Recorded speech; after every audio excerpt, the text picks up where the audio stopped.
السلام علیکم۔ خبر شامل کریں گے پاک پتن شریف سے میاں احمد فرید چشتی ENN نمائندے کے پاکستان بند کی طرح پاک پتن شریف میں بھی بلوچ کلچر ڈے جوش و خروش سے منایا گیا۔ بلوچ کلچر ڈے کے موقع پر پریس کلب پاک پتن میں تقریب کا انعقاد کیا گیا اور ریلی نکالی گئی۔ تقریب میں جھومر، اونٹ ڈانس، گھوڑا ڈانس پیش کیا گیا۔ مزید تفصیلات جانتے ہیں پاک پتن شریف سے ہمارے ایئرڈ نیوز کے نمائندہ خصوصی میاں احمد فرید چشتی سے۔ جی احمد چشتی، تفصیلات سے آگاہ کیجیے گا۔ جی بالکل، پاکستان بھر کی طرح پاک پتن شریف میں بلوچ کلچر ڈے جوش و خروش سے منایا گیا۔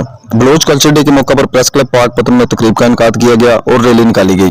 تقریب میں جھومر، اونٹ ڈانس، گھوڑا ڈانس پیش کیا گیا۔ پروگرام میں بلوچ خاندان کے مختلف قبائل نے شرکت کی۔ شرکا نے بلوچی پگ اور بلوچی لباس زیبتن کیا ہوا تھا۔ سینکڑوں افراد اونٹوں اور گھوڑوں پر مشتمل ریلی پریس کلب پاک پتن سے شروع ہوئی اور دربار حضرت بابا فرید الدین مسعود گنج شکر رحمۃ اللہ علیہ پر اختتام پذیر ہوئی، جہاں ملک کی سلامتی کے لیے دعائیں کی گئی۔ منتظمین نے کہا کہ بلوچ کلچر 20,000 سال پرانا ہے، اسے ہر سال جوش و خروش سے مناتے رہیں گے۔ بلوچ کلچر ڈے کو منانے کا مقصد اپنی بات کو یاد کرنا ہے۔ اس موقع پر ہمارے ساتھ کچھ شاعری موجود ہیں، ان سے بات کرتے ہیں۔ شہر فرید پاک پتن میں بلوچ برادری جو ہے پورے پاکستان کے ساتھ بلکہ انٹرنیشنل لیول پر بلوچ کلچر ڈے منا رہی ہے۔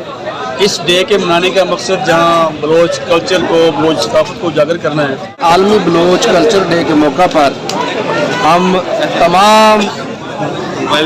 تمام عالم کے بلوچوں کی طرف سے پاکستان کو اور پاکستان کے اداروں کو اور پاکستان کی تمام معزز برادریوں کو یہ میسیج دینا چاہتے ہیں کہ جس طرح ہمارے آباء و اجداد نے اس ملک کو بنانے میں اپنا خون پیش کیا، ہم بھی آج اس قوم کی یکجہتی کے لیے گلزار بھی ہیں، تلوار بھی ہیں اور وفادار بھی ہیں۔